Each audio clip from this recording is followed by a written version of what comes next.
Hello and good evening. It's Wednesday. It's 8 o'clock. It's a TNG review show. Yay! Round of applause. Right, that's a very round of applause you got going on there. Yes, we're back again. It's Wednesday. It's 8 o'clock. We're back with another episode of Star Trek: The Next Generation to digest and put in the vault. To store it away for prosperity, yes. I might just have to bear with me a moment. Shutting the door on the kids. Got to be done. Yeah. Those don't look like regulation uniform trousers. No.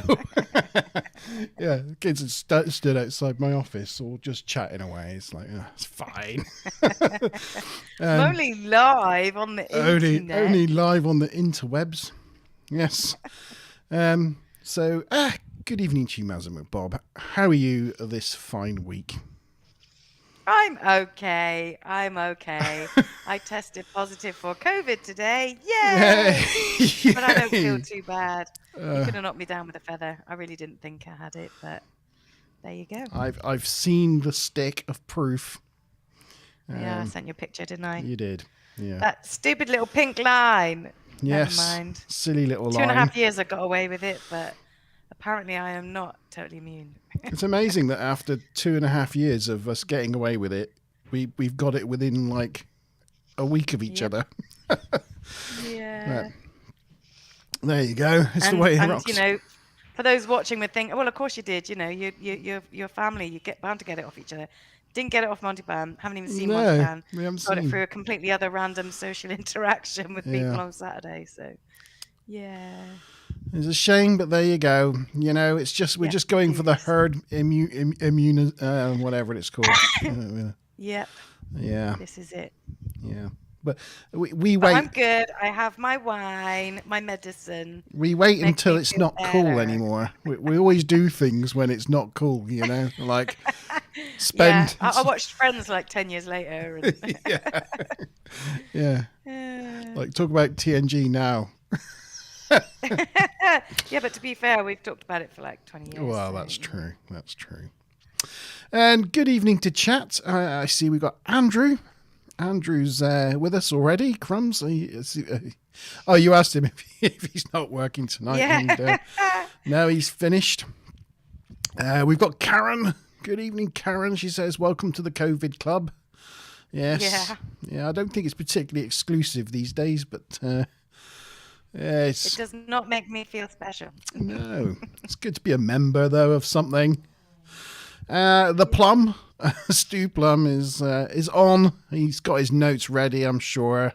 He's looking to seal out the... Yeah, he's been doing real well this season. Yeah, yes. I do have some admin before we start. But yeah, sorry. Well, I was going to say, we've got to basically finish off last week's episode, haven't we? We've got to do scoring and see the trailer. I mean, we would have seen the trailer at the beginning anyway, but we didn't get a chance to see it last week. So, no, we'll catch up with the trailer in a bit. But first off, we've got to finish with the scoring. What was last week's episode? The most toys. The most toys. How was it? I think pretty much everybody in chat scored it a 7. And I said... Same for me. And I think I scored it a 7 as well. Yeah, I think pretty much everybody did. What about G-Star? Did he send you? Oh, let me just bring up the... I think he sent you a score. Yes, he did. Still on my 7 from last time. Still on your 7. I don't know where my paddle is. Is my paddle still on the 7? No, it's not. I don't. But mine was 7. It was a 7. Let me just share the old screen, Bobs. So I think I already put Mickey's because I think Mickey won last week. Was it Mickey? Whoever won, I think I already put their number here. Got my notes here. I don't know. If I did, and if I got that wrong, please let me know. It's possible. Yeah, we can check from. I might have messed it up. But you are right that Mickey won. Yeah. Yeah, I think I'd already put his thing on the thing. So anyway, he's still in silver place. And with, I think, three episodes left, there's still a chance if he wins them all. I think Stuplum could seal out the season this evening if he gets a win. And I've got G-Star's score in for the most toys, and he gave it a 4. Right. So a little on the low side, but that puts the most toys in pretty much smack bang in the middle somewhere. Yeah. Which is probably fair enough. Yeah. I did spend some time with him on the weekend, and we had a big, long discussion about that 4. And me saying, I wish I'd given it an 8 now. Funny. Yeah, but anyway. Just to spite him. Yeah. But yeah, it was a 4. So anyway, that was that. If anybody else, if we didn't get your scores from last week, please let us know what you thought. I think it was pretty much 7s all round. I think it was. A couple of other things was we didn't have a Lieutenant Russell watch last week. He wasn't in the episode. No. So there wasn't much to discuss there anyway. But we could start a new watch list this week as well. Oh, could we? Oh. There's a new extra who appears in 35 episodes apparently. Oh wow, I don't know about this, so that's exciting. Oh, we can talk about that a little bit later on. Yeah, Andrew would give it a 5, so he's on the a little bit more towards G-Star score. A little bit more towards G-Star, yeah. It's interesting, though. It's interesting people's different takes on these episodes. And I honestly thought that's what I was going to score it before I watched it. I thought 3 or 4, but I enjoyed it. I mean, I saw on Facebook, like you see it a lot, what's your worst episode? And you get a lot of people saying, oh God, what's it called? That one where Beverly Crusher is like in love with a ghost or whatever. Sub Rosa or something? Sub Rosa. A lot of people say the Code of Honor. But then like quite a few people saying The Naked Now. I'm like, how can that be people's worst episode? I think that's a brilliant episode. It was like one of the sort of first funny, kind of half decent episodes of the first season. But anyway. Yeah, I guess it has some cringe moments in it now. Maybe it just doesn't translate. Well, it does, well. but then the whole of season 1 has cringe, I think. Season 1's a bit cringe. Yeah. It is a bit cringe. Anyway. Yep. Makes me chuckle. Just Data in it, I think, just makes me love that episode. Yeah. If you prick me, do I not bleak? Do I not bleak? Yeah, it's just classic lines. Anyway. Okay. Trailer. Well, yeah. Hang on a minute. Let me. I've got my spiel. I've got my things to say and do, and I have got the trailer here, ready and waiting. Look, here we go. There you go. Andrew says he's not allowed to hate the episode Sub Rosa because it's set on a Scottish planet. Oh, I guess so, yeah. Somebody today on Facebook, though, was saying that they hated it. They were like, and I'm Scottish, and I find it offensive. So, I don't know. Maybe you're allowed to if you're Scottish. Maybe. It's like up the long ladder. You know, I think you should hate that if you're Irish, right? I think Mickey took a bit of a, yeah. Mickey, I think, didn't turn up that week. I don't know if that was. Oh, he didn't, did he? No, he didn't. Yeah, we never got his cultural view on. We never got his view on it.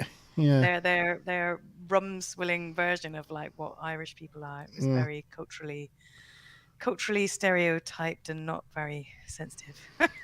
Oh, thank you, Karen. Karen's just reminded us to like the stream. I have. Yeah, please, if you. I was the first liker. Were you? I'm so good at that now. I used to, like, first couple of seasons, I'd completely forget. But I'm really good at it now. I'm impressed. Yeah. I'm impressed.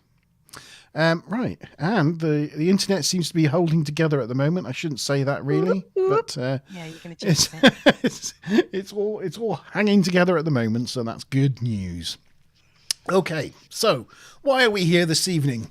We are here to talk about season 3, episode Sarek. It's the 23rd episode of season 3, so just 3 little episodes to go. Production number 40273-171, first aired the 14th of May 1990. It's the 70th episode to be both produced and released. The teleplay, it's one of those ones that the writing credits is like split up over multiple people. But the teleplay was by Peter S. Beagle. Who's his only writing credit for Star Trek: The Next Generation. Interestingly, Peter S. Beagle wrote the screenplay to the 1978 animated Lord of the Rings film. which is what Peter Jackson's Lord of the Rings trilogy was later based on. So, good pedigree. Quite a claim to fame there for Peter S. Beagle. The story was by Peter S. Beagle from an unpublished story by Mark Cushman and Jake Jacobs. It was directed by Les Landau, who we've talked about many times before. He's a prolific Star Trek director with 36 episodes to his credit, and this is his 20th episode. Who wants to see the trailer? Me. Now, did I share it with the? I better do it again. I don't always tick the audio button. There we go. Just in case I messed that up. There's the audio. Right, here we go. Next time on Star Trek: The Next Generation, Sarek returns to the Enterprise. Live long and prosper. But his mental powers trigger a mysterious outbreak of violence. What the hell is going on here? I wish I knew! Sarek may be projecting intense emotions onto other people. And the only way to stop it is to jeopardize Picard's life. No! On Star Trek: The Next Generation. Star Trek: The Next Generation.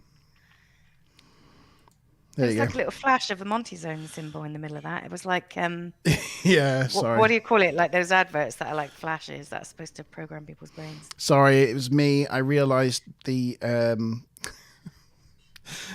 the chat window had got hidden behind another window, so it wouldn't be coming up on the screen. So I had to quickly flick from one screen to another, and it caused it to glitch.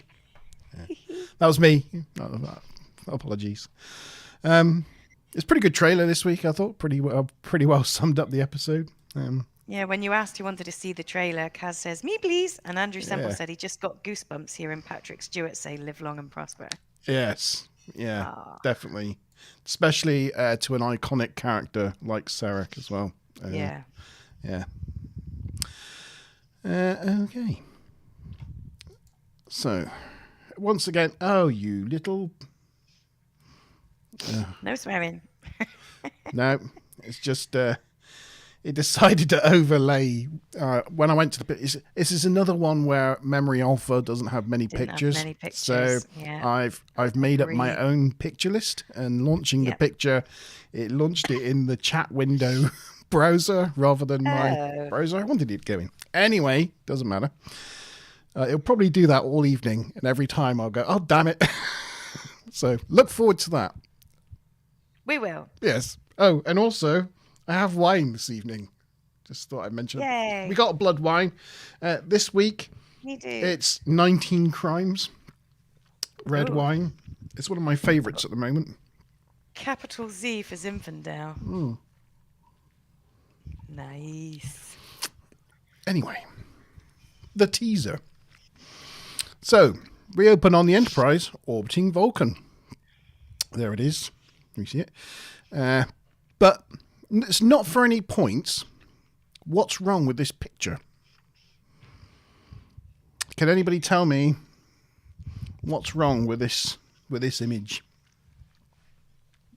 I'll give you. I know Vulcan is supposed to be a desert sort of planet. Mm-hmm. So the colour of it seems a bit right, but I don't know. Is it not supposed to have a polar ice cap, or is it not supposed to have bodies of water? I don't know. Well, a lot of those things. So it wasn't until Star Trek Enterprise that Vulcan was shown with any bodies of water, because it wasn't thought to have any oceans. But in Enterprise, they decided to add oceans to the planet. And also, up until this point, has anybody said anything in chat? No, but probably then I got in there pretty quick with my responses. You pretty did. Yeah. But really, it's the... I'm just looking at chat, seeing if anybody says anything. But it's the colour. It's the colour.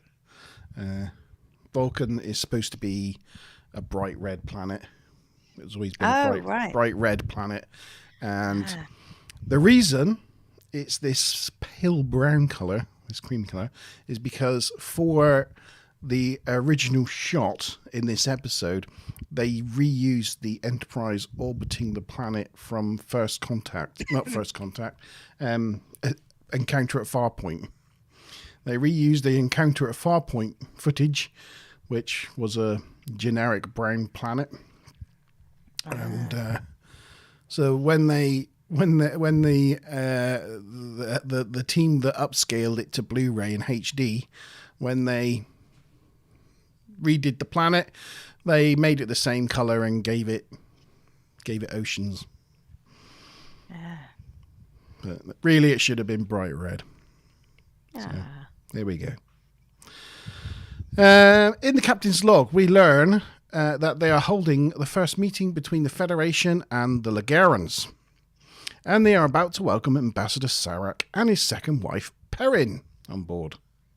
Now we do have the first question of the day. Ooh. For 20 points, for 20 TNG points.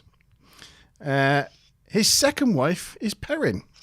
But what was the name of Sarek's first wife? Oh, I know. Was it? Oh, look how excited she is, isn't it? Oh, hey, Smiler Rainbow. How you doing? Hey. Yes, the name of his second wife. So is it A, Amanda, B, Anastasia, C, Anita, or D, T'Pring? So there we go. What was the name of Sarek's first wife? A, Amanda, B, Anastasia, C, Anita, or D, T'Pring? I will hold off answering immediately. You hold off. I was so confident that I know it. I don't want to ruin it for everyone else. Yeah, you hold off. Let's hopefully get some answers in chat. Yeah. Whilst you're putting your answers in chat, I'll carry on with the teaser. Yeah. So Picard and Riker in dress uniform and going to greet the ambassador in the transporter room. And let's hope it goes to the right picture. Load into the right. No, it's not. It's going to keep loading it in the wrong. Anyway. Yeah. Riker, just as a little note, you might have this in your goofs and interesting trivia, Maz, but I pulled this picture up next. On that walk to the transporter room, Riker has a bandage on his finger, on his right hand. And he has a band. Yeah, he has this skin-coloured bandage in a number of scenes in this episode. So I don't know if he hurt his finger on set, but it's not in every scene. I'm wondering if it's in the brawl in 10 Forward, whether he hurt his finger in the brawl. I don't know. Could have been. Yes. Oh, Sean's got an answer in, so we've got one answer. Yeah, so anyway, on the walk, Picard mentions he met Sarek once before at his son's wedding, which means Spock has got married at some point. Because yes, as far as I know, that's his only son that's still alive. Yep, apparently it was Picard attended the wedding of Spock and Savick in 2344, which was 22 years before this episode. Right, yes. That was featured in Star Trek's novel Vulcan's Heart by Josepha Sherman and Susan Schwartz. Very cool. They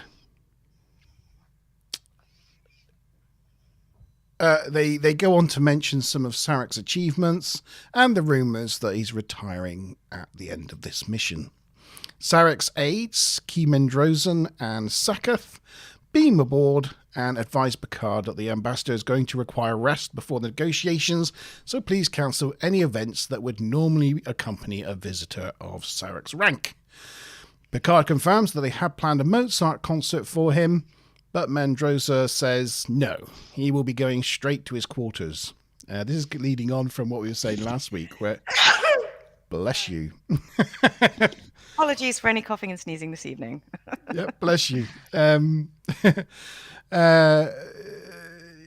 we were saying last week how many people come aboard the Enterprise and end up not wanting to go wherever they're supposed to go.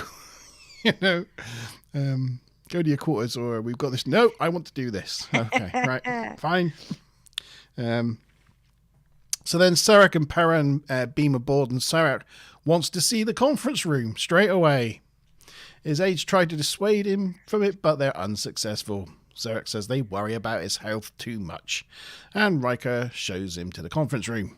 At the end of the scene, Picard looks straight at the camera. It was just a note to myself. Just as the scene ends and they walk out, Picard turns to the camera and looks straight into the camera. Yeah, it is almost like he breaks the fourth wall, isn't it? Yeah, I was like, is this the fourth wall break we have in TNG? But yeah, it's just something I spotted. So, I'm just we didn't actually have like the question in chat, but I've just put it in there in case. Oh, well done. A, Amanda. B, Anastasia. Oh, I put B, Anita. 4 to print. I've gone A, B, B, 4.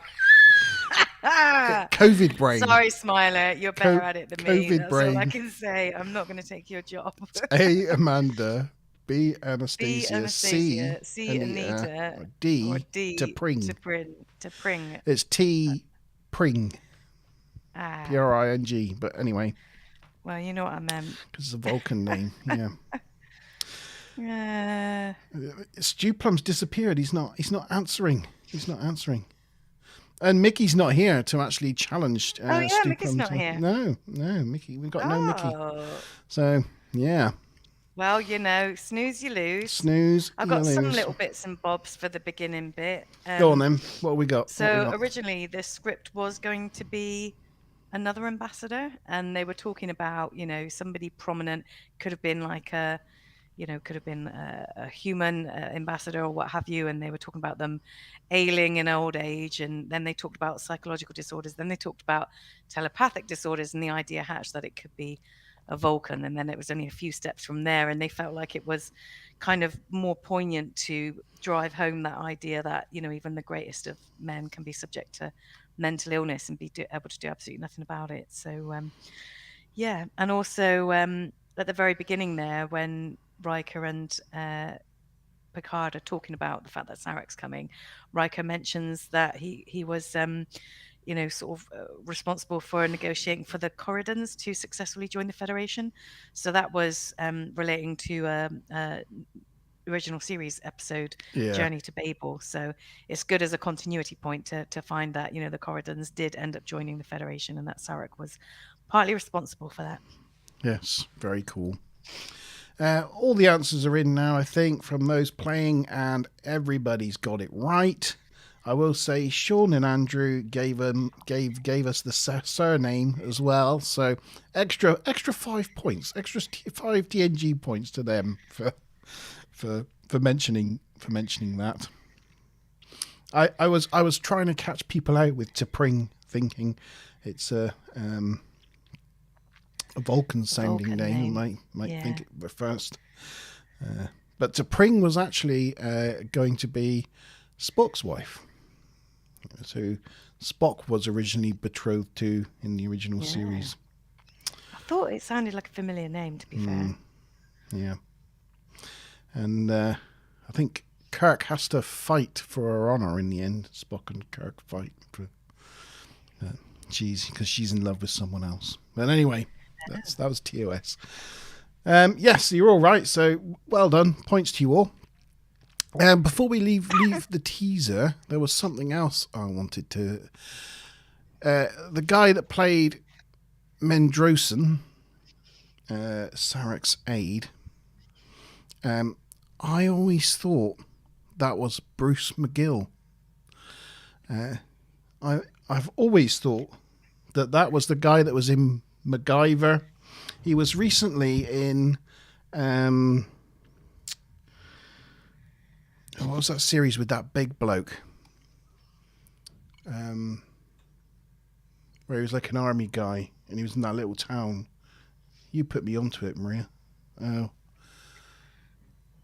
On Amazon Prime.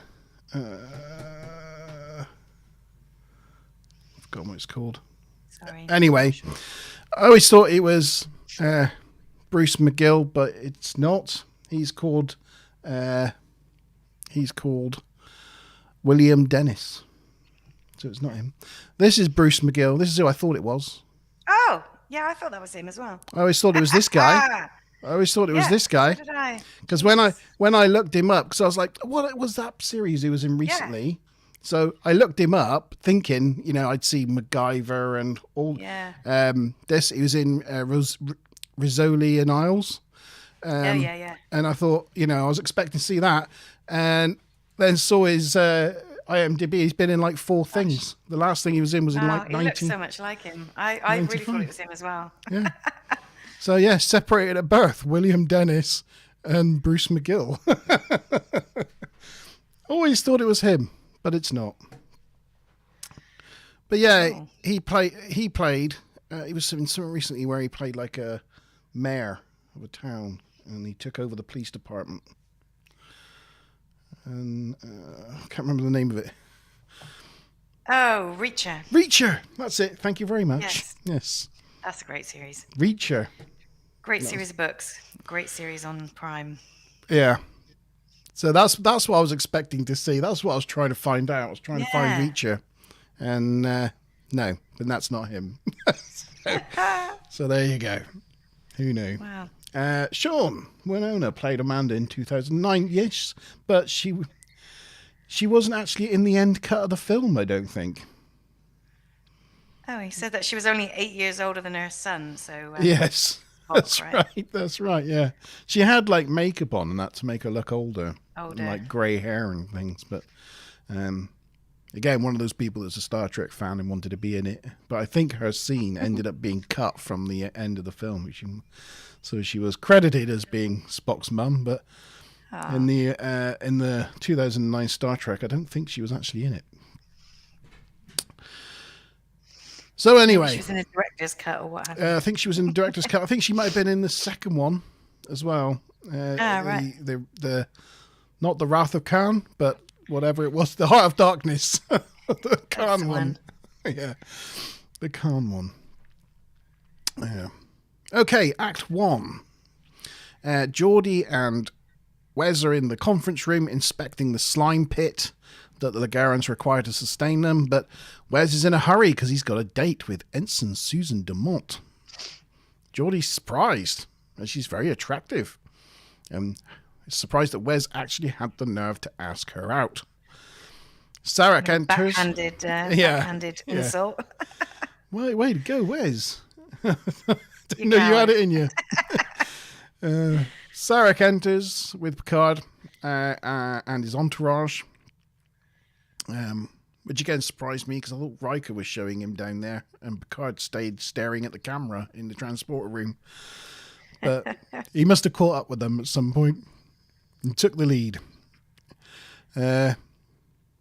Anyway, he goes to complain about the furniture and the wall decorations and they all need to be removed. Picard assures him that they'll all be ready on time. Sarek says he's been working for this 93 years, so nothing can be overlooked.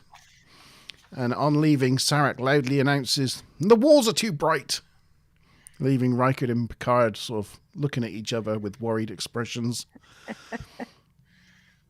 Later on the bridge, Riker doesn't think Sarek seems as frail as the Mendrosa thought. Picard hopes he's that frail when he's 202 years old. Picard decides to go on with the concert even without the guest of honor. Though he's disappointed he won't be able to share his thoughts and memories of his amazing career. Troy suggests inviting Perrin on her home, and Picard thinks that's a good idea, and goes straight off to ask her. So here we are. There he goes to Perrin in her quarters. Sean confirms that Winona was 37. And Zachary was 31. No, it is weird. It is weird. Yeah. And I also thought it weird. Well, I might talk about this later on. But Spock, again, off topic, Spock had an older brother called Sybok. And yet in Star Trek V, Sybok looks younger than Spock. So I he was clearly younger. So I never really understood that either. Yeah. What was I talking about? Oh, right, yes. Picture. There we go. In the ambassador's quarters, Perrin, who is pictured there, that neck... Some gopping jewellery she's neck got on there. jewellery there is pretty impressive, isn't it? It actually is one of those things that's reused. We can see it. It's here in Star Trek 4, The Voyage Home, when they're putting, or is it Star Trek 3, The Search for Spock? Sorry, when they're putting Spock's Katra, his living soul, back into Dr. McCoy there. So yes, a neck ornament from Star Trek 3. I mean, Andrew says Vulcans seem to age rather slowly. Yes, they do. They are long-lived. They do. They are. This is actually, he's 202 there, and what happened in like the original series was he was 102 at that time. So that was exactly the journey to Babel. He was 102, so that was exactly 100 years earlier. Which is why, having like human wives, he's on to wife number 3. Although saying that is, I hope this isn't a quiz question later, but his second wife was actually Vulcan, but his first and third wives were human, so it's a bit of an odd choice, being that you're going to outlive them by several times. But and then Sean says, Kirk, why didn't you tell me you had a secret sibling? Spock, no reason, but there's definitely only one. But of course, then there's in Discovery, that other bird, she's like some weird sibling-ish of Spock. Kind of like adopted, or... Yeah. Anyway, less said about that, the better. I won't get you started. Don't get started. Don't get... Shh. Calm. Calm. Sip my wine. Woosa. Woosa. The sun is setting. Yeah, that's it. Michael. That's the one. Michael. Good old. Hello, Michael. Good name. Yeah. Yeah, that's Perrin. What are we talking about? Her necklace? No, done that. Right. I've got a question time. Question time! Exciting. Yeah. She tells Picard that Sarek has taken an interest in his career. But how does he find it? Picard's career, that is. Does he find it interesting? Does he find Picard's career outstanding? Does he find it satisfactory? Or does he find him underachieving? So how does Sarek find Picard's career? Does he find it A, interesting, B, outstanding, C, satisfactory, or D, underachieving? I know. So there you go. That's your second question for you to wrap your minds around. Apparently an alternate title for this show was going to be Sarek's Finest Hour, but I'm kind of glad they changed it, because at a point where I know like they're saying this is his crowning achievement, but at a point where he's ailing, it's like, it's not really somebody's finest hour, is it? It would have been a bit too ironic to have called it that. Yeah, it's not really. No. He tries his best, bless him. So Picard says he's come to invite her and her husband, if he's available, to a Mozart concert that they're putting on. And she agrees, says that'd be lovely, but he's busy, but I will ask him. Perrin visits her husband, who is meditating, but it turns out he can't meditate. He hasn't been able to for weeks. But it is of no bother.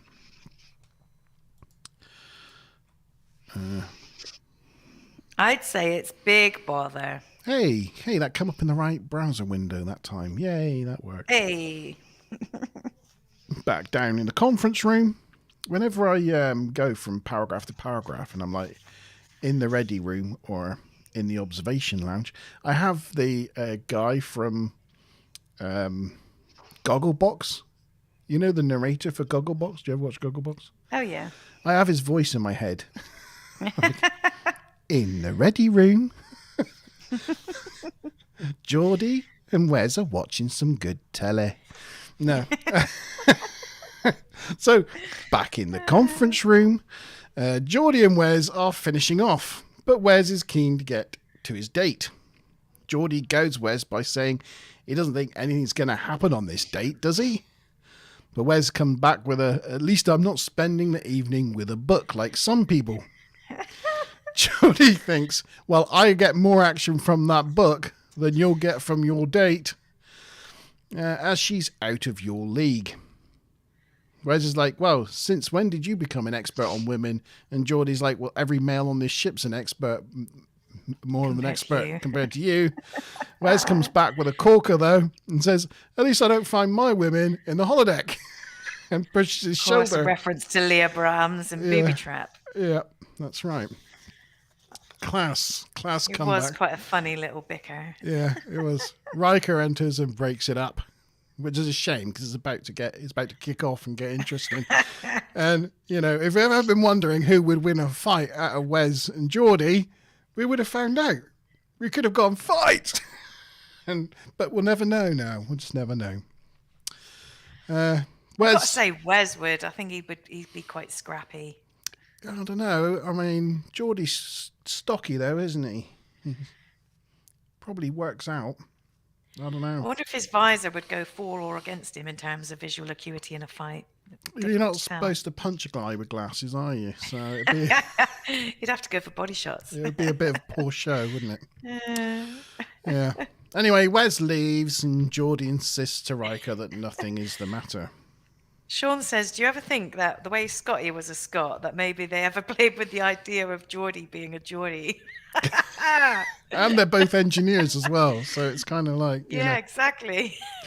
Why maybe they did. Who knows? That would have been funny. Yeah. I can't even do an impression, but there would have been some similar, the engine hasn't got the power captain, but in a Geordie accent, it would have been great. Yeah, I can't. I'd have to watch some Ant and Dec for a while to be able to get into character. Yeah. Biker Grove. Biker Grove, yeah, that's right, yeah. Oh, dear. Cool. Right, yeah. And I mean, it was like listed as a character error, but after they sort of finish bickering, then Wesley goes, may I be excused? And then immediately walks out without acknowledgement from either of them. But I mean, that's not a character error because he was acting out a character. That's part of the narrative, right? That's not right. Like a goof. That's not a mistake. No, he was under the influence. Yeah. Right, so back to question 2 then. How did Sarek find Picard's career? He found it. What did he find it, Maz? He found it. Do you know, it's a good job that you gave those listed because he found it satisfactory. I was thinking, what was it I was thinking? Something like, I can't remember, but I was thinking of a very similar word to satisfactory. And then you said satisfactory. I was like, oh no, it's satisfactory. So if it had just been an open question, I would have got it wrong. But I'm glad that you gave the options. I've given the options. Adequate. That's what I was thinking. Adequate. Yeah, adequate. I should have put the same adequate. Thing. Yeah, that would have tripped me up for sure. Yeah. Yeah, I think everybody went with C. The C train left the station, and everybody was on board. Yeah. Why, aye, man, the injectors are as crazy as Newcastle Toon on a Saturday night. Then he would have been down to a cold planet and refused an environmental suit. Yeah. He's hard. He's not going down to those southerners down on the planet. Oh, dear. We'll stay up here. Yeah. I must say, I mean, I was walking around Vegas in October once in nothing but like a sort of tiny little vest top and shorts. And this guy just randomly stopped me on the street and he was like, what country are you from that you think this is warm weather? And I was like, England. And he was like, oh, fair enough. And just carried on walking. Yeah. Yeah, we once had a row of Spanish people at our villa fence watching Smile a Rainbow and myself swim in the swimming pool. And they just thought it was hilarious. They were all standing there laughing at us. It was 22 degrees. And we were perfectly warm. It was like a British summer day, Very nice, swimming about in the swimming pool. And like jumpers and woolly hats on. This whole massive Spanish family all came out to watch us, and they were all wearing coats. They just thought it was hilarious. That's good. Yeah, love it. That's the English for you. Yeah. Okay, so we're moving on to Act 2. Riker and Picard go to the concert, and as they enter, mention that Worf has put a previously exemplary officer on report for insubordination, and Riker brings up the incident between Geordi and Wes. Come on, picture. Load. It's like there's something going around. Yeah, wonder what it is. I wonder what it is. Then, surprisingly, Sarek and his entourage arrive, and everybody stands up. The obviously the Enterprise D theater is a reuse of 10 Forward. Yeah. It's restyled. They changed the side panels in the back, and took the bar out, but it's a restyled 10 Forward. Sarek tells him that it was Perrin's idea, and it's an ideal diversion. Picard introduces Data, who tells him he is programmed in the style of 300 violinists, so Perrin chooses Titalia. I was going to say, interestingly, or not interestingly, the sort of thing I find interesting, in that scene, there was a lady in the background. I've got to find her now. Where she is. Uniform. She had an old style uniform on with the red ribbing. Fake collar. But with a fake stitched on collar. Correctamundo. That's actually the only time they ever did that. I mean, they had quite a few extras in this episode, like in the audience and stuff, and a lot of those had the old style uniform. But yeah, I mean, obviously she has that hybrid of the two, but it was never shown on screen again. No, I think it's just because everybody else in the band had the new uniform on, and they didn't have another new uniform, so they were just like, "Oh, quickly stitch a collar onto that one." Nobody will notice. We didn't notice, did we? We didn't notice at all. No, it's not until Blu-ray HD version comes out, and you can see it in more detail and go, "Oh, look, that's weird." The other slight sort of error with the music and stuff that they're playing is the second one certainly is it's a sextet, which means that the music was 6 instruments playing, and there were only 4 of them on the stage. So yeah, it would have been a bit impossible to have created that sound with so few instruments. Yes. I mean, not to mention their really poor miming. It's difficult because the violin is so hard to play. Well, you would know. I know. Even the act of, I mean, you'll see it, like if you look, but even the act of keeping your bow, like the bow, the way it's contacting the instrument, is supposed to always be in the same place. But of course, your arm naturally goes in an arc.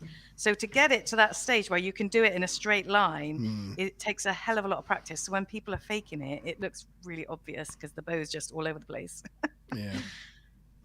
Yeah. Sean said that he liked how they called it Performance Room B, like implying they've just got loads of different performance rooms. Yeah. It's like they just got them lying around the place because they have that many performances. Yeah. It's really practical for a starship. Well, there's a lot of space in the D. It's a big ship, isn't it?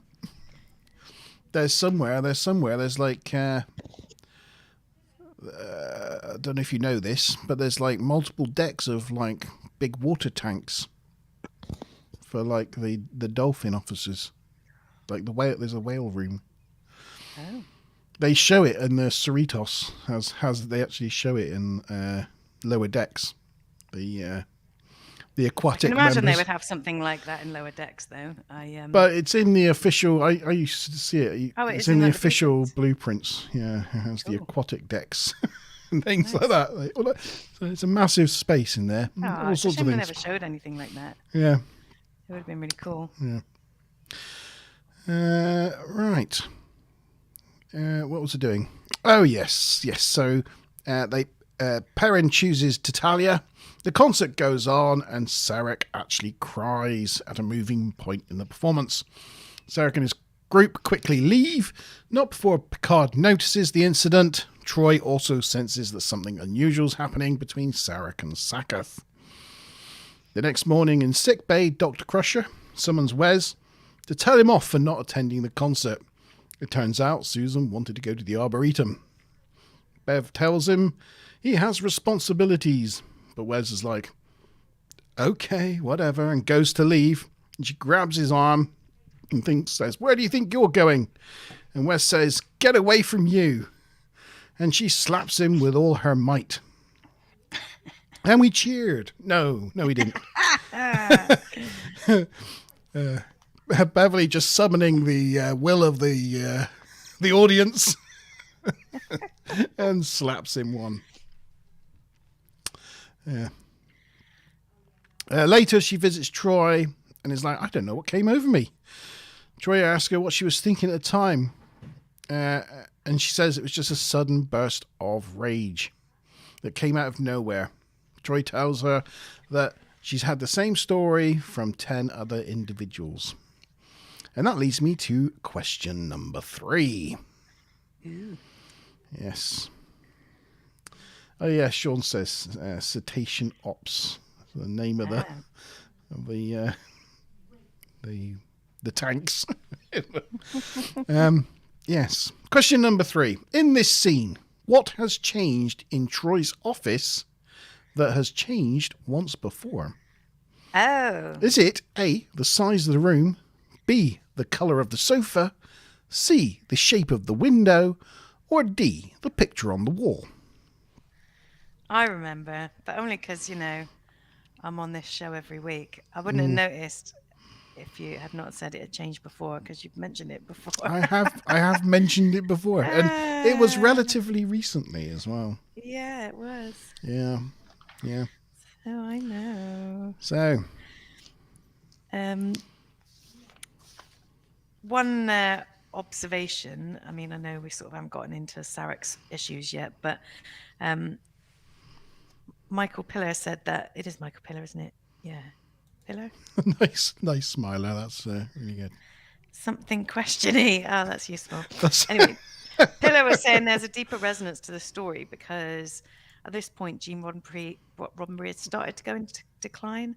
That it wasn't completely uncommunicative, but he wasn't the same man that he'd been. And although Pillar had only known him for about a year, he felt a strong connection to the premise of Sarek because he could see it was about the universe that we live in. And now when he looks back at Sarek, he basically sees that character is Gene Roddenberry at that time. I thought that was quite an interesting insight in what they were going through at that point as a production crew.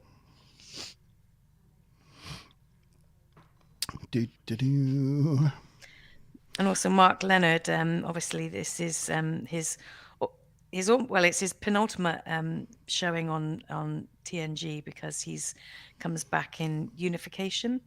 But then he also a month later from this, from a production point of view, was in Star Trek VI: The Undiscovered Country. So it depends if you're talking like release dates of things or in the chronological Star Trek timeline. This was his second to last appearance. Right. So Star Trek, I guess Star Trek 6 was probably towards the end of this season, wasn't it? Just after this. Apparently it was released almost exactly a month later after this episode. Okay. Yeah.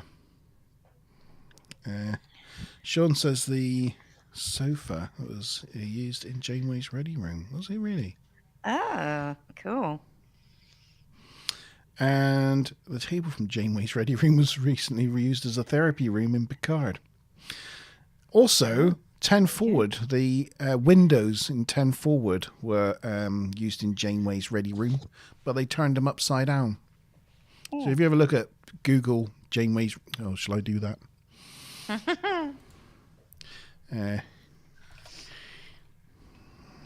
Ready room. Something questioning.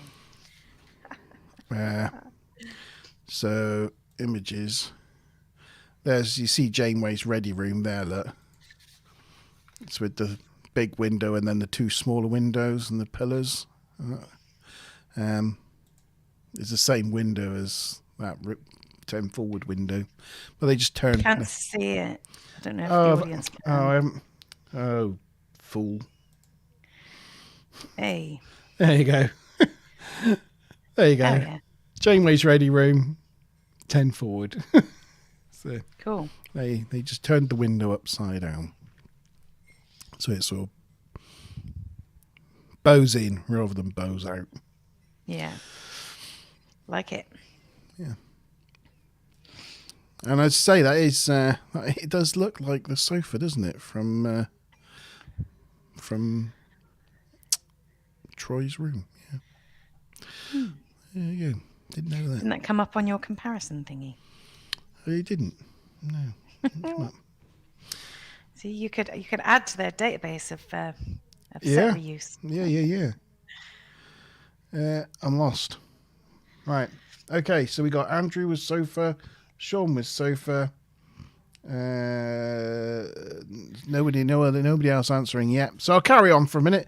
On the bridge, Data is giving Sakath a tour. Sakath is particularly interested in Troy's telepathic abilities and Picard's diplomatic abilities.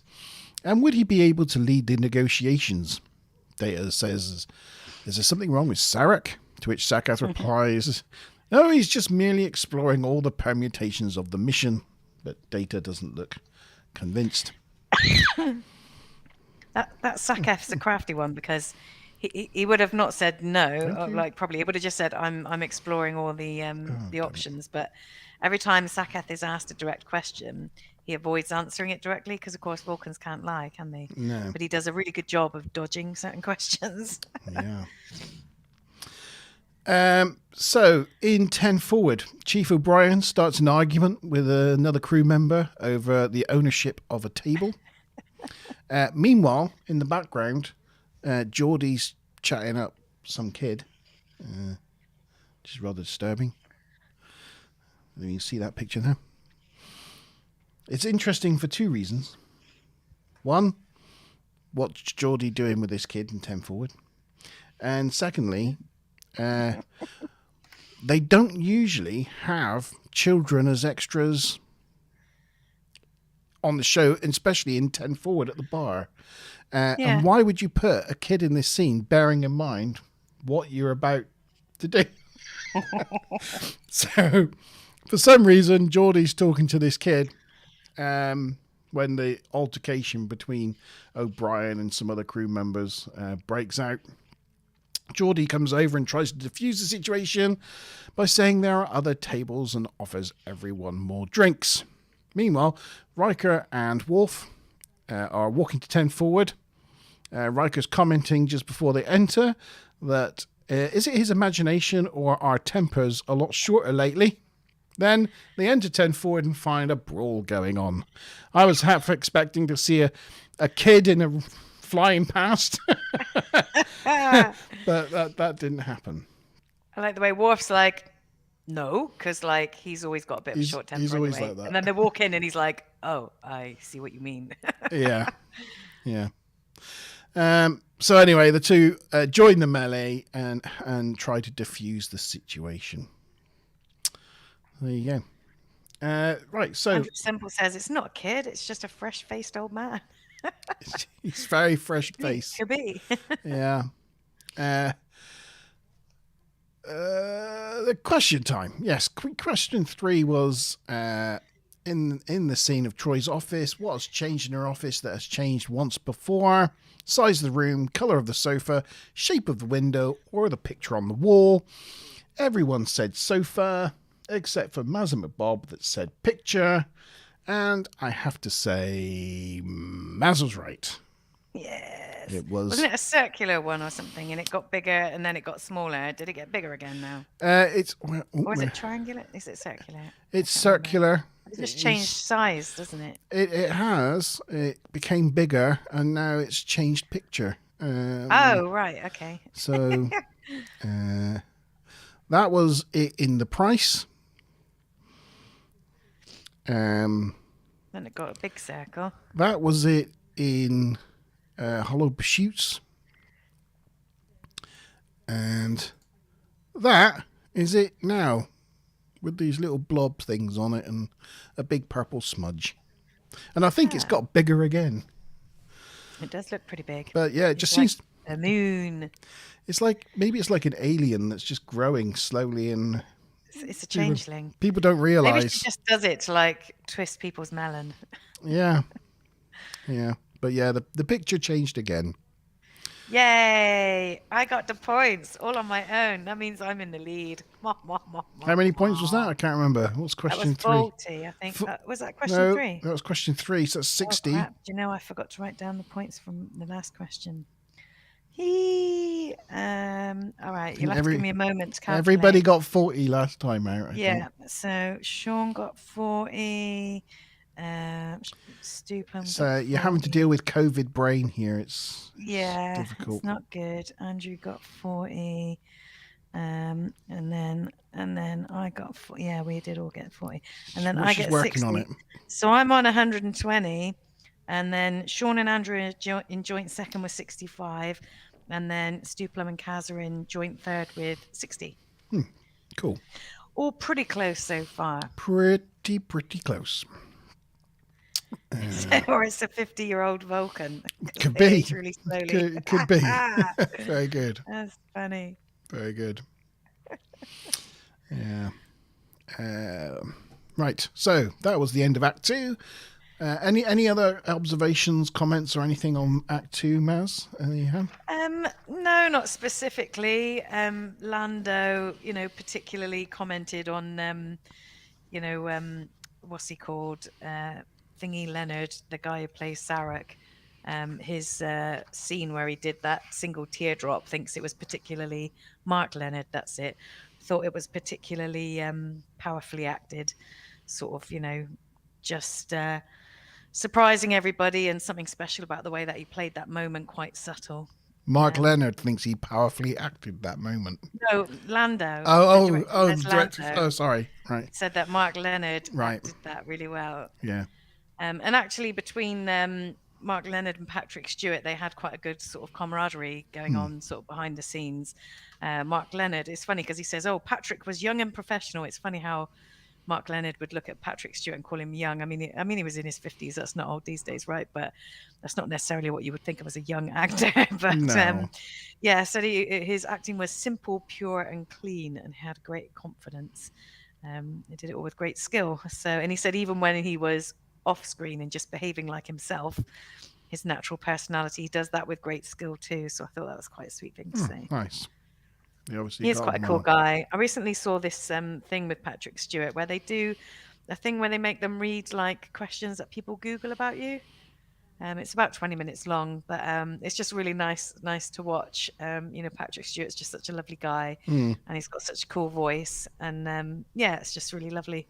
He made lots of funny videos on like YouTube and TikTok during lockdown, things doing silly things. Did he? Quite funny guy. Quite funny guy. Look that up. Yeah. Okay, so Act 3.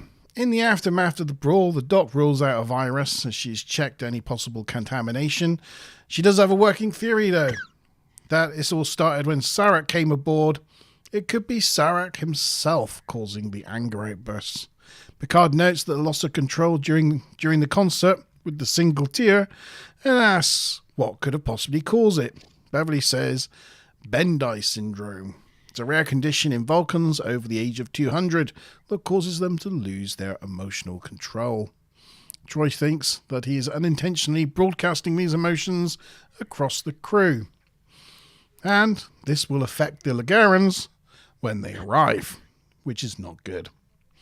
Beverly says that she can test for the syndrome, but the results will not be available until after the conference has started. Bad news all round. It's like 5 days or something to get the results. Yeah. Picard summons Mendoza to his ready room and asks for a delay in the talks. But Mendoza says it's impossible. It's taken months to set this up. He also questions why Perrin and himself haven't been affected, to which Picard cannot say. Mendoza tells him he is accusing the greatest man of his time of losing his mind on the eve of his greatest triumph, with no proof.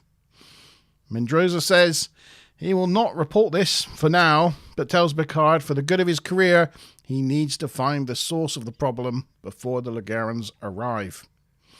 Picard summons Data to his ready room and asks him to talk to Sakath. I used this picture because in the Blu-ray HD version, they forgot to re-add the star effects to his window. So as Mendoza turns around to leave, there's just a blue screen in the window and not the star field flashing by that it should have been. Oopsie. Whoopsie, it's in the standard definition version, but in the HD version, the guys missed that one effect. Whoops. Yeah. Anyway, it's question time again. Ooh. They're coming along fast, aren't they? This is question 4, and this is how many. We've talked about it. How many children has Sarek got? And this is how many has he actually sired, not including adopted or surrogate or whatever. This is just how many children has Sarek himself created. I take it there's no multiple choice on this one. A1, B2, C3, D4. C3PO. C3PO, yeah. 1, 2, 3, or 4. I should have done like A2, B1, C4, D3. It's to really confuse people. Yeah. We have talked about it already. Yeah. So it should be pretty easy. Yeah. Yeah. Data confronts Sakath with logic. The logic of continuing the mission, and Sakath relents and admits to reinforcing Sarek's control with his own mind. But lately, it's not been enough with the strain of the mission. Data reports this to Riker and Picard. Picard laments that with all their technology, they will all succumb to old age, and he asks Data if he's sure he still wants to be one of them, to which Data replies that his circuits indeed will eventually wear out one day. Picard guesses that Sarek probably doesn't know the situation as he's being protected by those around him. Picard accepts the job of confronting Sarek about it. Then out of nowhere, Riker and Picard get into a massive argument on the bridge. Did you see like the lady ensign sat there? No, I didn't notice. No. There's a lady ensign. She's called, our actress name at the time was... Is that next to Wesley?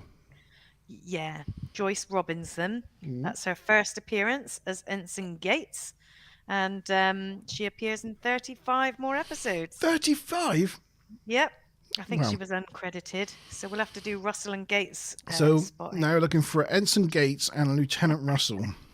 So, yeah, look out in future episodes for Ensign Gates and Lieutenant Russell. In engineering. I must admit, I didn't spot Russell in this episode. I mean, I don't know if we have to do that at the end. Should we do Russell while Watch we're now? on the topic. Should we do Russell Watch now? Let's do Russell Watch. No, he's not in this episode.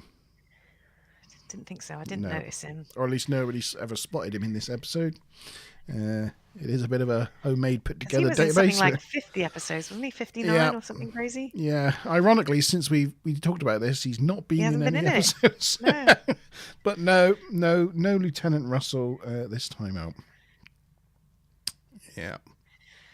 Smiley Rainbow says C4, as in the explosives. C3PO, B4, like Data's, like Data's or B4. 2B or not 2B.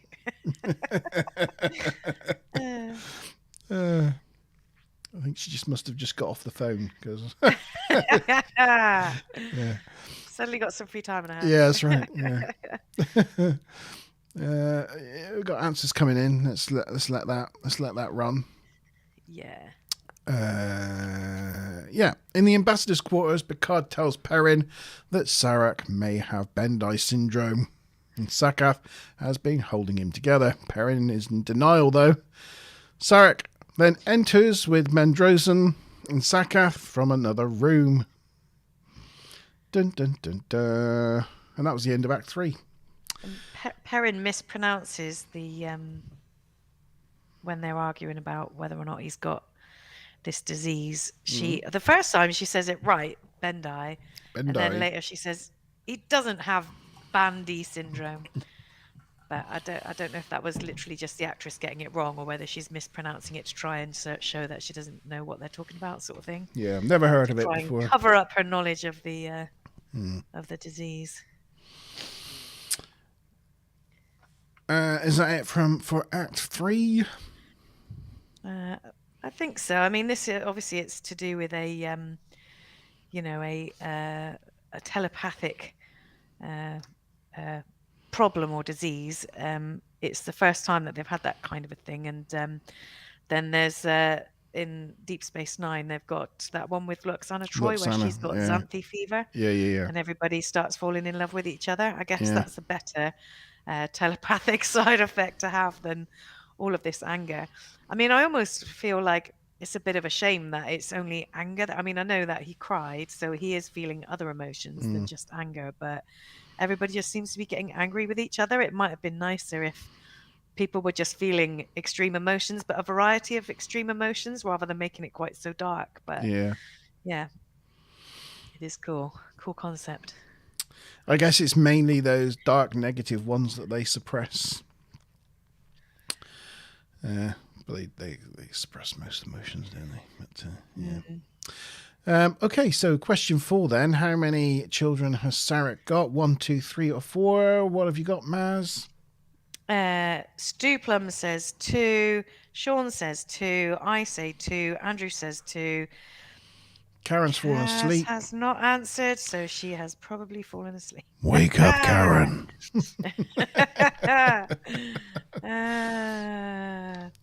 So that's 80 points, isn't it? Yeah, 80 pointer.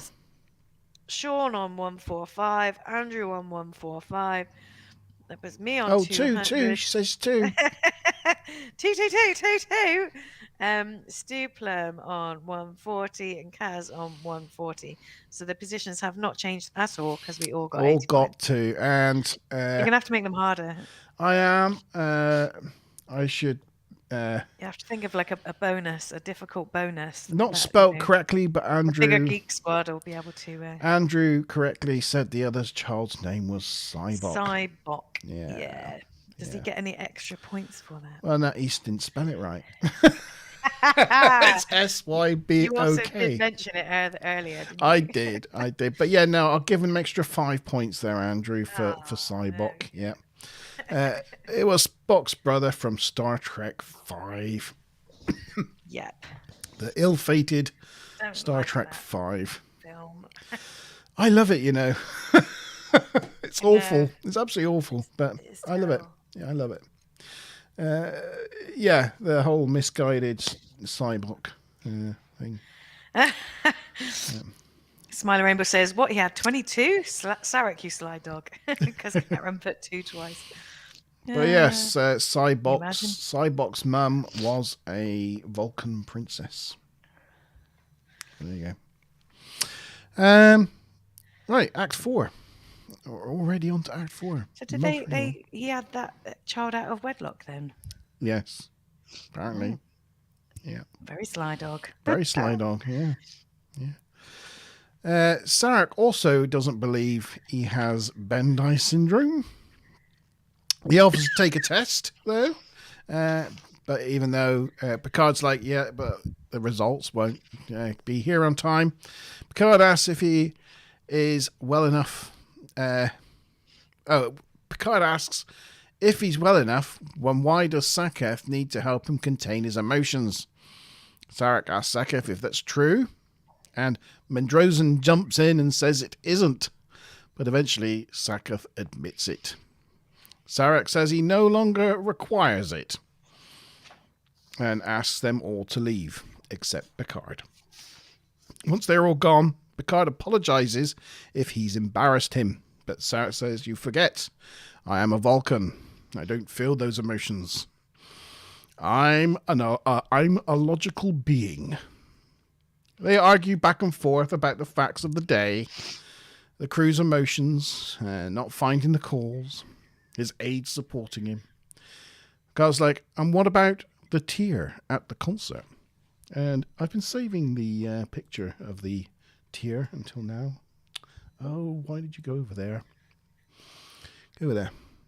There it is. The tear that Les Landau was proud of. Yeah.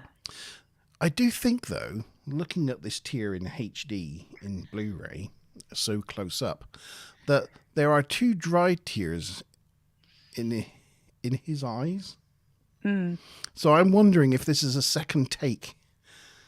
That they put the drops in first here, and they were like, no, that doesn't really show up in standard definition. Let's do it again. And by the time they add the second one, these two have dried white crusty bits in place.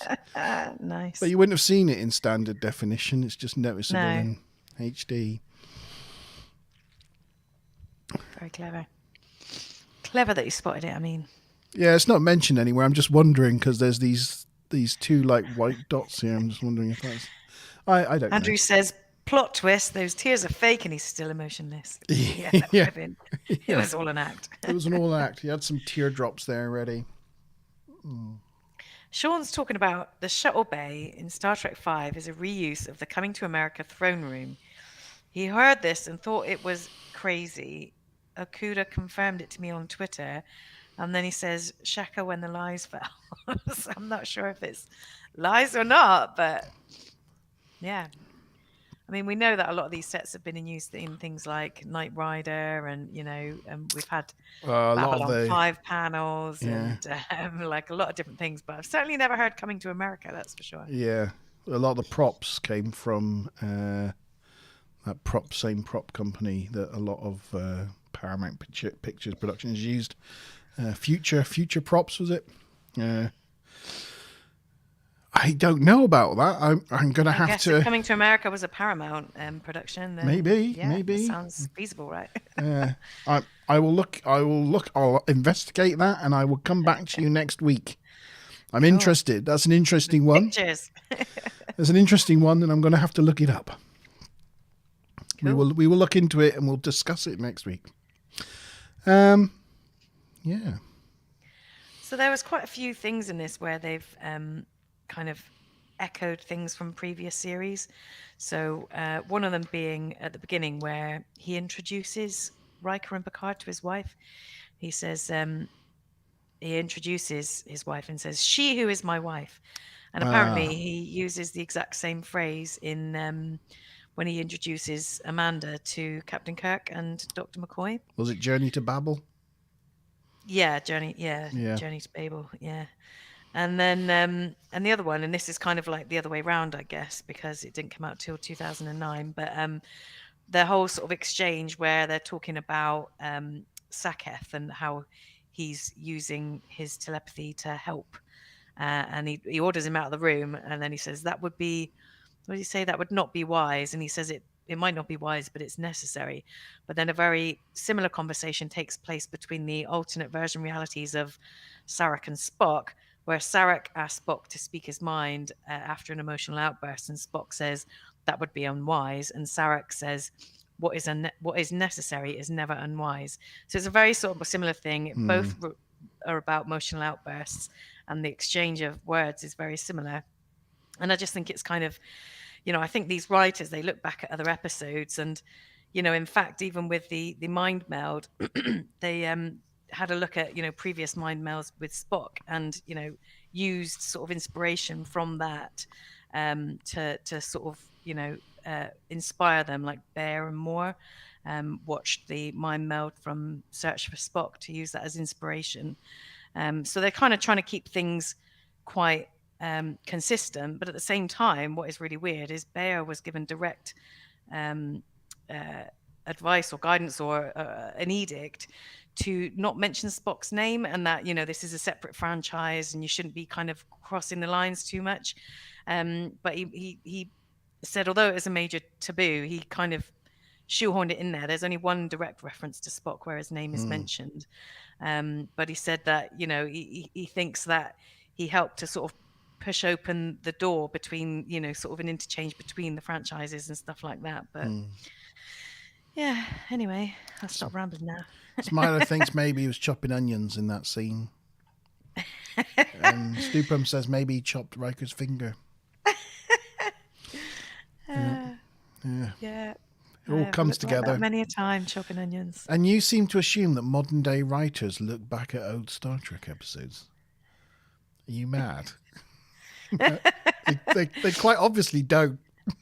Well, I mean, they did up to a point, right? I mean, I'm saying that, even with the 2009 films, they've got very similar parallels to what was in TNG. I'm not saying that they do that with the stuff they're making in the last couple of years, but Yeah, they did up to a point. I'm expecting the Ball Queen soon to use the Force or something. Yeah. Anyway. So Sarek first. Do you know, it's one of those weird things that you see on Facebook. The other day, I saw like a picture, and it was like a tribble Borg, and it says something like, "Be afraid, be very afraid." And I just thought that is actually properly terrifying. Can you imagine, like the way that tribbles multiply? Can you imagine tribble Borg? I mean, that would be like the worst. What would they do there? They just. I don't know, but I mean, they would overtake everything. They would. I mean, talk about a swarm. They would multiply.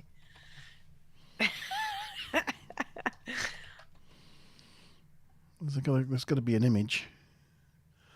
Yeah, there was that one there, that third one along at the top. That one? Yeah, that was the one I saw on Facebook, yeah. It looks horrible. Even like there's like the board bit on the side where like the things are hooked into it. It's like, even looking at it now, it sends a shiver down my spine. That's like something out of nightmares. It's the fact that you Google Triple Borg and there's all these different pictures. Versions, yeah. Of Triple it's just Borgs. something that popped up on my Facebook feed, but that's all pretty terrifying. It's like people have got too much time on their hands, isn't it? It's clearly a thing. I mean, who knew, right? It's a thing. I mean, there's loads of different ones. Yeah, that's hilarious. That one's pretty cool. I love that. Oh dear, I've lost my picture now. Oh, there we go. Yeah, wow, there you go. So Andrew Semple says maybe he cut Riker's finger using a batleth. Maybe. I love a batleth. Maybe. Karen says, Monty, have you a mega ping of red wine? What's a mega ping? Mega ping? I don't know. I don't know. It's probably something I'm supposed to know. Is it like a fortnight thing? I have no idea. Maybe she'll explain. Maybe. Yeah, pray please. Continue. Please, yeah. Now I've distracted you with Triple Borg. Okay. Sarek first denies the whole tearing it up thing, but then admits that it was only one tear. Mega pint. It's a big Oh, right. I get it. I get it now.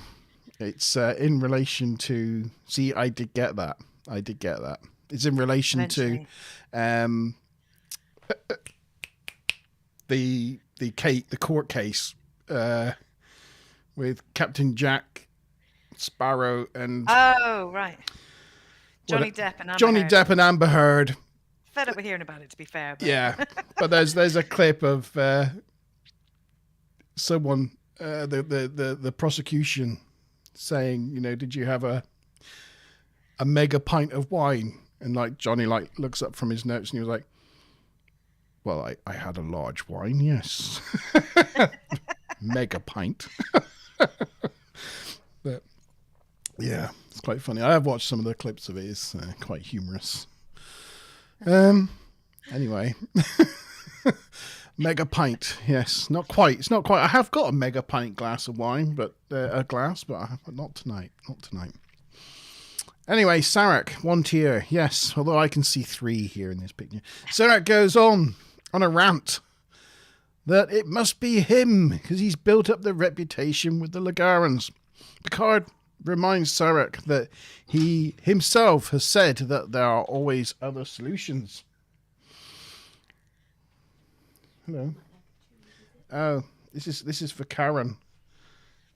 Where is he? There he is. Hello. Ah. Hello, choo-choos. Hello, Jeepy. Do you want to look at the camera? Look at the camera. Look at the camera. Chewy. Hello. Chewy. Chewy. Anyway. You won't look at me. No. I'm distracting you all. Yeah. It's distracting me. I'll get on with my script in a minute. Karen says, "Aw, Oh, yeah. what a cutie patootie." He's a cutie patootie, aren't you? A cutie patootie. Right, there we go. Yes, Picard reminds Sarek that he himself has said that there are always other solutions and that a Vulcan should never be afraid to look at something he didn't want to see. Sarek angrily accuses Picard of trying to discredit him, but Picard stands firm with his statement that a Vulcan never confused what he wanted with the truth. Sarek shouts in fury, refusing to be spoken to in that manner. Picard tells him that he can hear the anger in his voice. Sarek rants that it is illogical for a Vulcan to become angry. Illogical! Illogical! His hysterical reaction proves... It's like, I will not be emotional. Yeah. His hysterical reaction proves that everything that Picard has claimed is true. Question time. Karen has a question. She says, has he had the chop yet? No. And Andrew also agrees that he's super cute. Yeah, no, it's about 2 weeks' time. So, in a couple of weeks' time. Yeah, poor little chap.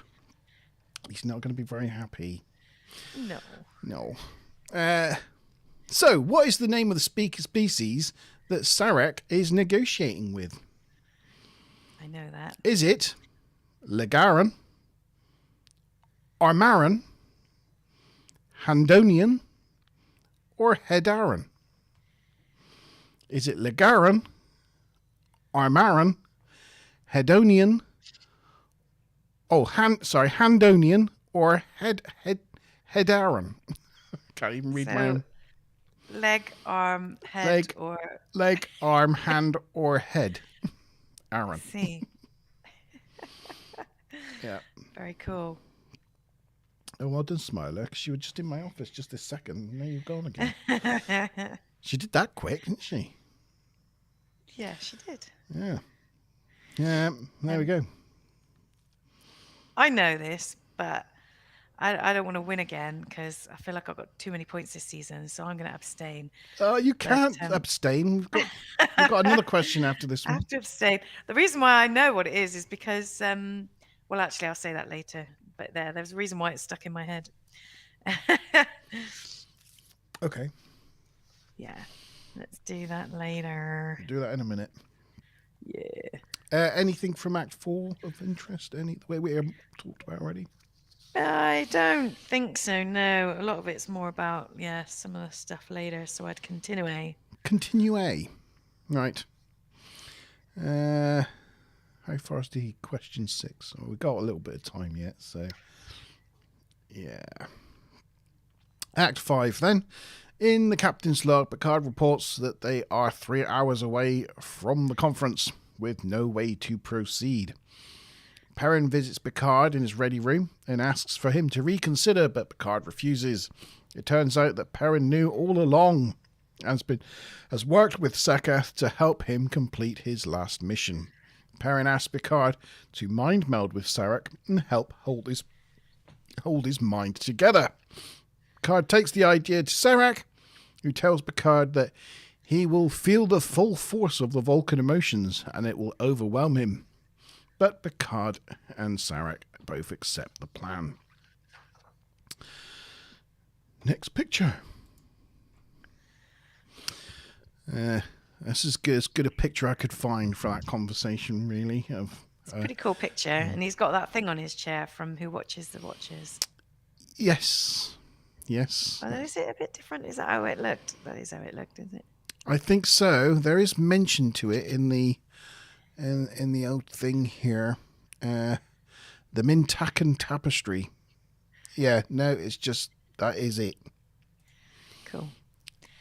It's cool how that Smiler Rainbow's added a few other options like Legolas, Hedwig, Armin Shimmerman, and Handy. Yeah. Have we got all the answers in yet? Has everybody got their answer in? I think so. I haven't put an answer. Yeah, we've got Stu Plum, Sean, Andrew, Kaz, and then there's me. Right. Well, go on then. Give us your answer. What would you say it was? It's a Legaran. It is a Legaran.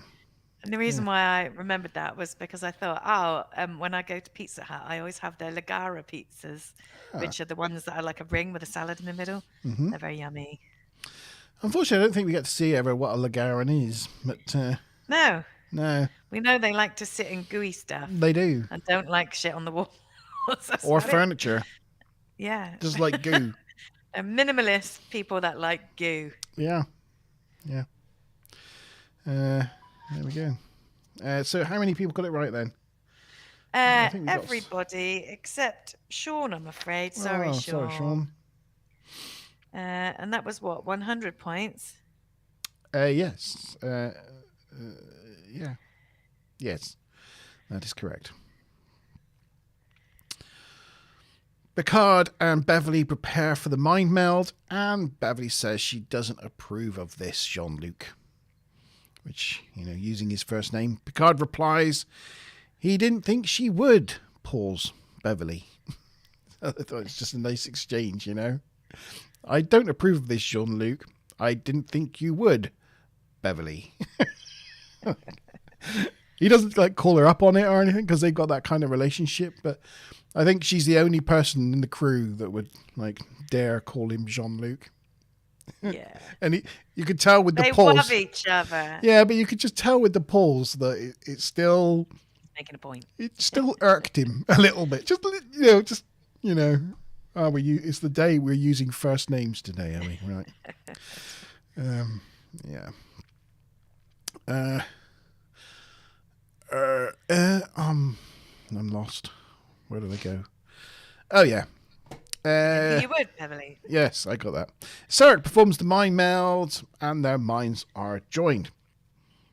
Sarek enters the bridge and addresses and addresses Riker as number one, and That's orders quite a him nice touch, to inform the Lagarans that Sarek is ready to receive them.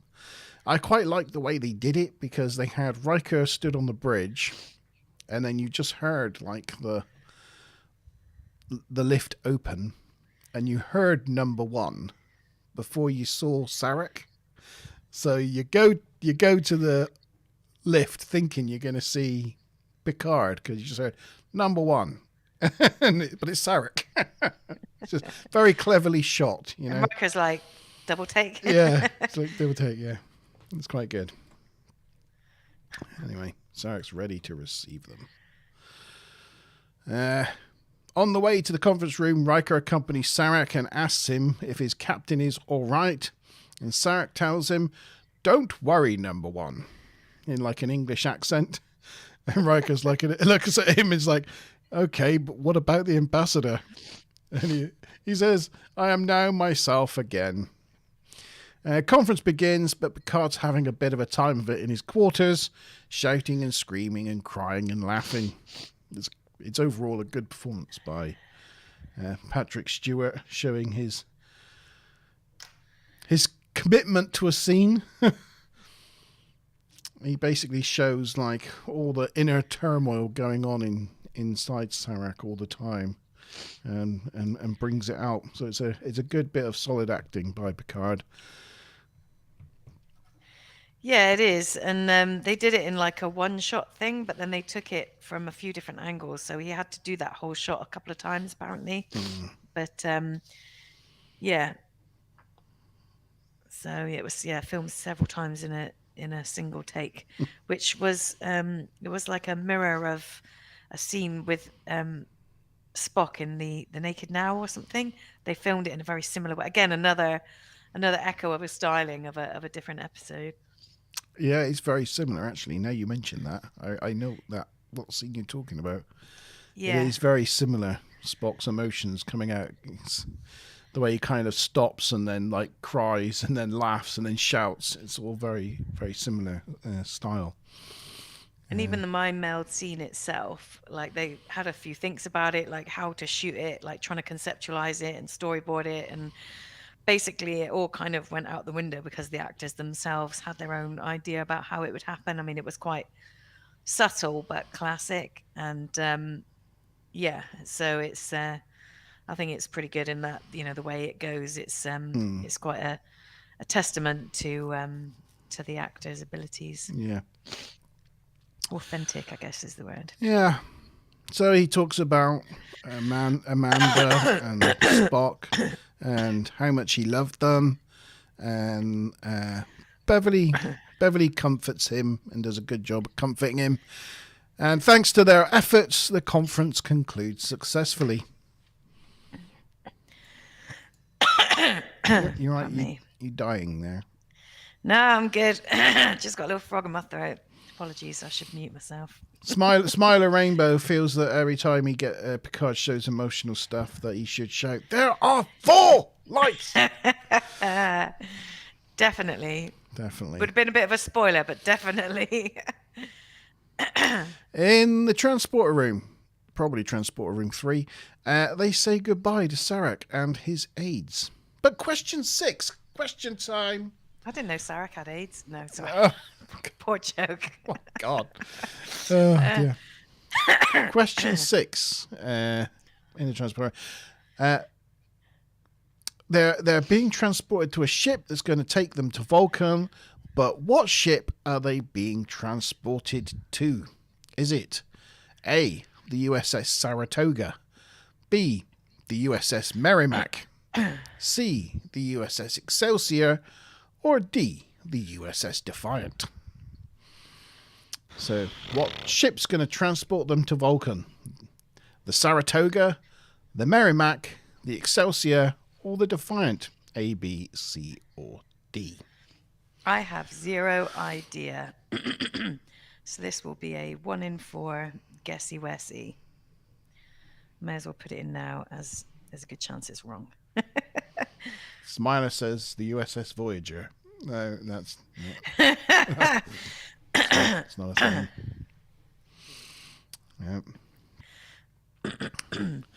Yep. So, with the mind meld dissolved and the negotiations over, Sakath believes he can help Sarek once again. Picard shakes Perrin's hand and then tells her that Sarek loves her very much, and she says she knows. She's always known. Picard bids farewell to Sarek in the transport room. Their lives have been forever joined, and each will carry the better parts of the other with them for the rest of their lives. Picard feels that he has the better part of the bargain, though. Picard displays the Vulcan salute and bids Sarek farewell, and the Vulcan party leaves with Sarek holding his wife's hand. Quite sweet. It's very sweet. Yeah, so there you go. That's the end of the episode. Done. Another episode in the vault. Yeah. I don't really have too much to add. Just that that claim that he never told, revealed his love for Amanda, was again in Star Trek, the 2009 film, where he sort of dies an untimely death. He tells Spock pretty much the same thing. So again, good parallels. But yeah, the only other thing I have to talk about are people's scores. Oh, yes. So I don't know if you want to. Have we got all of the answers yet? First, get your answers Sean, in. me, Stu Plum, Andrew, just Kaz to go. And then you can do the final answers. Crystal Karen, put A, B, or C in chat. Or D. Or D. You can put D if you want. But yeah. But yeah, I posted out, on Facebook this week, and sometimes when I ask for marks out of 10, I don't get that much of a response. Sometimes I do. This week I got quite a lot of response from quite a few different sites, but I don't know if you want me to start talking about marks out of 10 yet, or whether you want to wait till people start posting that in chat. Yeah, let's let people post theirs in chat. Should we go for the answers for this final question? Yeah, hurry up, Kaz. Yeah. A, B, she says. A, B. So we got B, B, B. Everybody said B except me. I'm guessing it's B. Guess what? What? You were right. No, you weren't. No, you weren't. No, it was B. It was B. Oh God, that sounded awful. Oh, she muted. We don't want to hear her dying of COVID. Are you all right, my love? That took me by surprise. Is the red wine not helping your COVID? Is it not the cure? Yeah, my medicine is not working. It's not doing what you're hoping for. So everybody got 100. Was that 120? Right. So that puts. All right. Let's do. So that Sean is on 265. Andrew is on 370. I'm still on 300. Stu Plum is on 360, and Kaz is on 360. So Andrew wins by 10 points with Stu Plum and Kaz in second place, me in third, and Sean bringing up the rear. Yeah. I lost it all. I was leading pretty much most of the way through until final question. He also knew that the Saratoga was Cisco's ship from the Battle of the Line at Wolf 359. Yeah. In the first episode of Deep Space Nine. Of course, the Excelsior first come up in Star Trek 3 as the hope for the future with its transwarp drive that didn't work. Partly thanks to Scotty clogging up the engine. I mean, I just assumed that you have multiple ships of the same name, though, because like you got Enterprise, A, B, C, D, E, you know. Yeah, that's true. The Excelsior, though, still going strong, even by Picard when his Romulan friend and the annoying lady, and in the first episode of season 2, they got dispatched to the USS Excelsior. That's where they were posted, and it was NCC 2000, which is the Excelsior. Bless her. Even then, all that way in the future, she's still in service. Oh. The USS Defiant, of course, is the little attack ship from Deep Space Nine as well. That does get an A during the run of Deep Space Nine because it gets destroyed and replaced by pretty much an exact replica. Pretty much. There are some minor differences. Anyway, there we go. That's it. We're done. So, scores on the doors. Put your scores out of 10. What do you rate this episode in chat? 1 out of 10. And I will bring up who won, by the way? Who won? Yeah, who won? Sorry. Andrew. Simple. Andrew. Well done, Andrew. Congratulations, my friend. Another score on the board. Yeah, I will put your score. So in terms of some of the scores online, so the IMDb rating for this episode is 8.1, which is a good solid score. And I got responses to scores from 3 of the different Facebook groups that I posted on. So Jennifer Bishop Jenkins gave it a 10, Eric King gave it a 9, Becky Barnes gave it a 7, David Amendola gave it a 10, Lee Hill gave it a 10, Chris Schmidt gave it a 10, Harvey Kitzman gave it an 11. I'm not sure if we consider that a legal score. And Michael Palmer gave it an 8. So those scores all average out to be just over 9 out of 10. Cool. Andrew gives it an 8. Stu Plum gives it an 8. Lots of 8s coming in there. Yeah. So looking at the scores then for this season, we got Stu Plum on 8, and with 3 episodes still to go. Oh, Mickey could still draw level, I think. I think there's still 3. Mickey on 5, Karen on 4, and Mazin McBob and Andrew now level pegging with 3.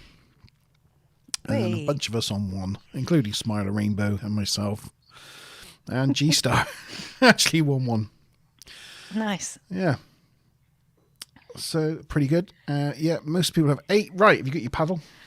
I have. I am sort of between 2 scores, though. It's difficult. Do I go with the higher? Do I go with the lower? Oof. Right, I guess I'll just have to pick one. I'm going high this week, I feel. Well, I'm going lower, so you'll even me out, hopefully. Okay, are we ready? Ready. 3. 1, 2, 3. 1, 2, 3. 3, 2, 1. Go. Yeah, I was between 8 and 9, so I'm glad that you did 8. You did 9 and I did 8. Yes. Well, it had Sarek in it, you know. It did, and it was really good. And I think the scenes with Picard were great. It was well acted. You know, there's just, I don't know, it was just teensy bit boring for me. You know, I mean, I know I shouldn't say that. That's like TNG sacrilege. How could you say such a thing? I know. It's terrible, really. But I mean, there were still some good comedy moments. I mean, I think it was like an 8.5 basically, but Yeah, I'm glad you went 9 because I was definitely between scores. Why is my stupid thing not... It always just adds the next one automatically. Oh, well, if you click on the bars and then you'll sort of see on the list. It doesn't, it's not highlighting. Normally it it highlights on the list where Yeah, it I is know. and you just drag it down. Why is it doing that? I don't know. You'll have to figure it out for next week. Do we know what G-Star score is? I do. Have you made it bigger? Drag it to the right? Maybe. I don't know if that make any difference at No, all. it just makes it wider. Yeah. Anyway, G-Star also gave it an 8. Okay, cool. So Yeah. 8.33. I mean, we can't see from the picture, but basically that puts it in around about 3rd or 4th position after yesterday's Enterprise, Deja Q. and The Offspring, and then puts it equal with Sins of the Father. Yeah. Cool. That feels roundabout right. Yeah. Like it. Annoying that's not... Wait. Yeah. Maybe if I just delete that one and re-block that, and then... Sorry, nobody cares about this. Isn't it the totals you need, the Sure. average score? Oh, what have I done?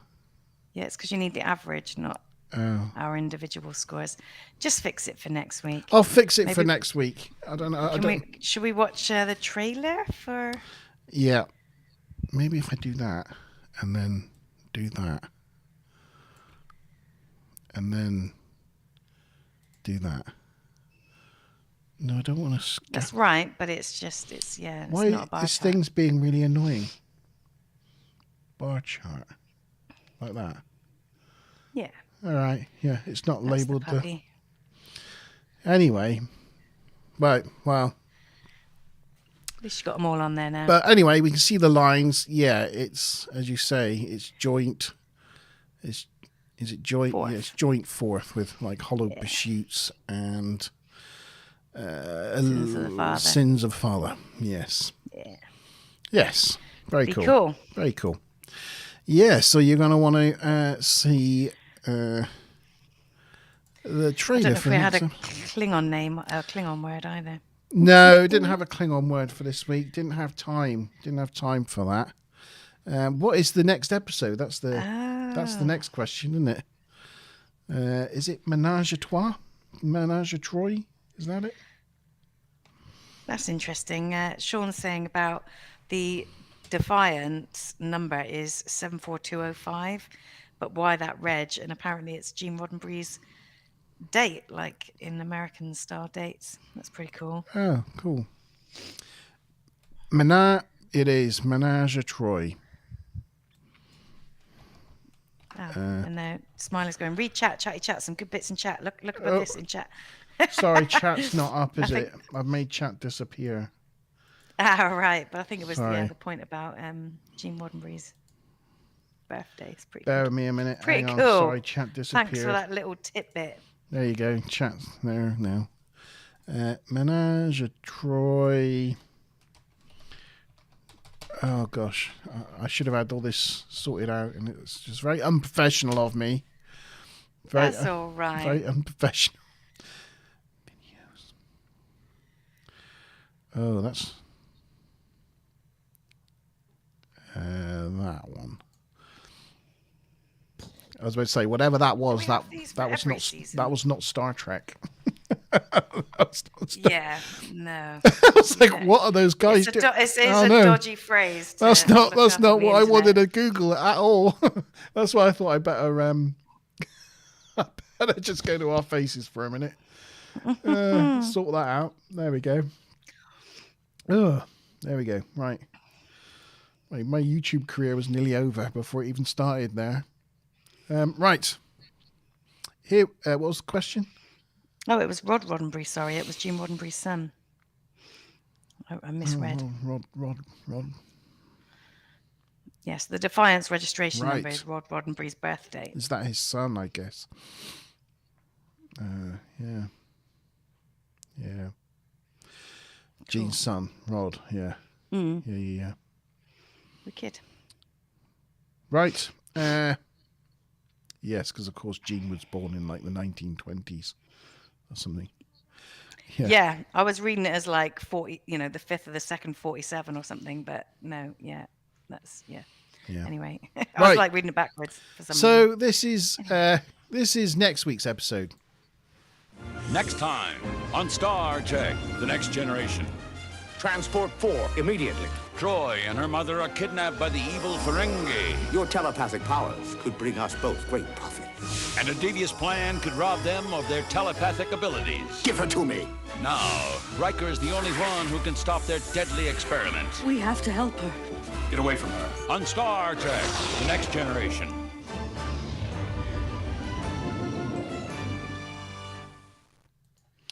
So it's those pesky Ferengis. Oh, look, that's a good show. I've heard that's And a that really pesky good show. Luoxana Troy. Oh, yeah, like that show. Yeah, I like that show there. That's great. Give it a like. How did that pop up? Oh, that's just because you search for it a lot on YouTube or Yes, something. yeah. Well, you've got to watch your own. This guy I've discovered recently, he's pretty good. He's called Indigo Traveler, and he does like a travel vlog where he travels all around the world. He goes to like North Korea and Iran and Iraq and goes to like difficult places. Anyway, I did some binge watching of his stuff this week. Anyway, there we go. So that was another episode in the bag. And I think we are done. Yes, Ferengi. The Ferengi are back, and they want a Troy or two. And this time they do want them for their minds, which is pretty unusual for the Ferengi. Majram, Stupler, Majram. Majram. Yeah. So I think we're done. I think we're done for this one. Yeah. We're done. Smiler saying refresh chat. Oh, sorry. Yes, it's gone again. Yeah. One thing I'm thinking about, and I want your guys' views on it. Starting soon is Strange New Worlds, and I'm thinking of doing a Strange New Worlds review, not as a live stream, but just as a like a pre-done, Like an edited monologue of my thoughts from the get-go, just as a little 10-minute review of each episode each week. What's it on? I don't know. I'll have to get whatever. I mean, over here Paramount's not out yet, so I don't know. Yeah. I was going to say I might not watch it if I can't get. If you can't, because I wouldn't want any spoilers. No. But yeah, let me know if you think that's worth doing. If that's something. It's definitely a good idea. I mean, it's obviously more current, right? So. Yeah, it was G's idea. I'll give it to G because he likes to be current.